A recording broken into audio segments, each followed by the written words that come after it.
I was talking to a friend the other day who had lost a relative to COVID, and she was talking about how she had been praying for him.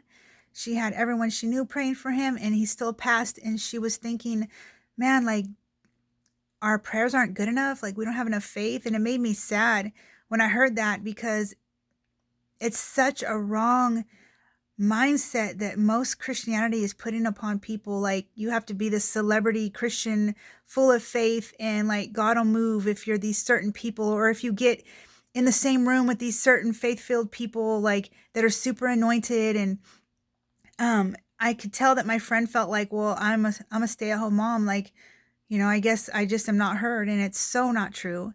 When my mom got sick with cancer in 2013, that was a very faith-filled woman.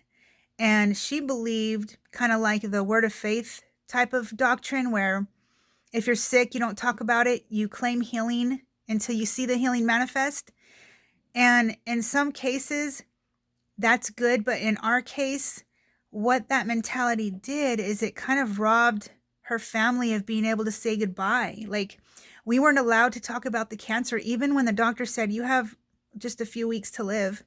We weren't allowed to say goodbye or talk about it because in my mom's mind, she was scared, and she wanted to be healed. So she was afraid if we talked about it that she wouldn't get her healing because it was a lack of faith.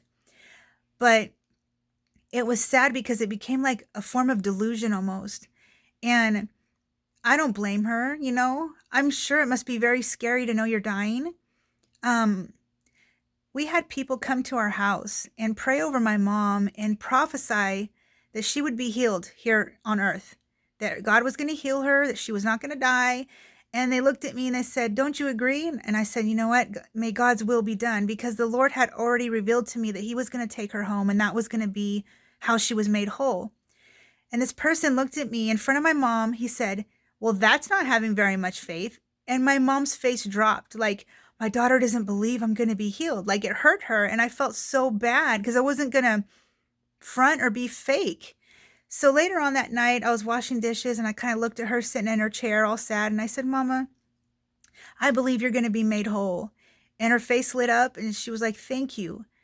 And she had no idea what I meant. Like, I knew what God had showed me and I knew he was preparing me to let her go. And I just think some of the belief systems in Western America and Christianity in general are just so, they can end up being toxic and delusional at times. We're going to have things happen. Like, we think that we're so safe here in America, and now that things are starting to fall apart,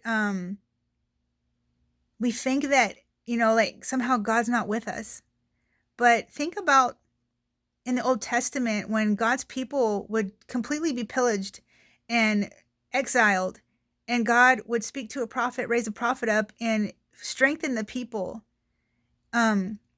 Things happen. Like, America's not untouchable. As a matter of fact, I'm pretty sure we do some things that really tick God off, for many years now.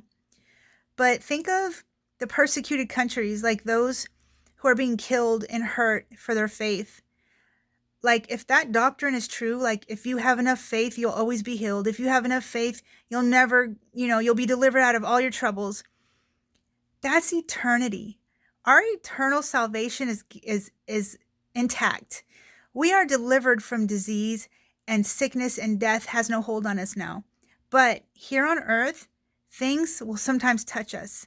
Things will sometimes come across our path. We will sometimes see death. We will see sickness sometimes. And of course, we always petition. We always ask God for healing. But when we don't see that healing, or when we don't see that expected outcome, we cannot turn on God or turn on ourselves and be like, oh, I guess I didn't have enough faith, or God didn't hear my prayers. I've prayed for a young man for a year, ministered to him one night, and then got a call that he blew his head off. Like, that will shake you, and you will either completely lose your faith, or you will cling to God through your tears and confusion and say, I don't understand this, Lord. I did what you told me and it still turned out horrible, but God, I trust you. Trusting God in the face of death and sickness is one of the hardest tests you'll ever go through, and I've been through it many times over, several times with death. And it's just sad that many believers are feeling rejected by God. Like the enemy comes in their moment of doubt, in their moment of pain. You know, they pray for an expected outcome. They trust God. They find scriptures that back it up. They have people in their life saying, yes, sis, yes, brother, God's going to heal them, or you're going to get that job, or your friend's not going to die, or, you know, this person's going to be saved. And we believe and we hope for that.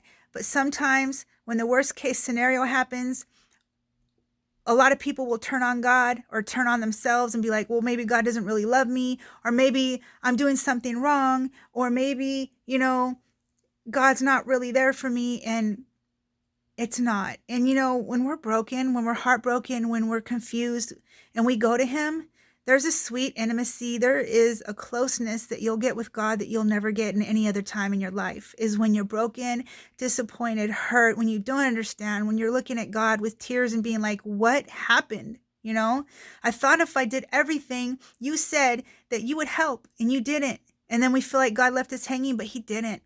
There's just so much we don't understand. It's like an ant trying to understand a human. Like, we're the ants, you know? God created us, and he knows what's over every mountain, behind every corner. We don't know. He sees time like he's outside of time. He's not bound by time, and he's not bound by our mindset. His ways are higher than our ways. So when we come to that point where we can just kind of trust him through all these troubles, through death, through war, through sickness, pestilence, people turning on us, things we believed for many years turning out to not be true, you know, we get a closeness and our faith gets even bigger. And so I just wanted to share that today and hope it encourages someone, because I don't want anybody walking around feeling like there's some kind of rejected stepchild, because God loves you. And you might be seeing a lot of painful things right now. It might feel like your life's falling apart, but cling to him. Cling to him, because even if everything you have or everything falls apart and you still have Jesus, that's enough to rebuild. And he's with you, and he'll never leave you or forsake you, no matter who has, no matter what changes. Hold on to your anchor, which is Jesus, because that is eternal. He's with you eternally. So God bless you. Have a good night.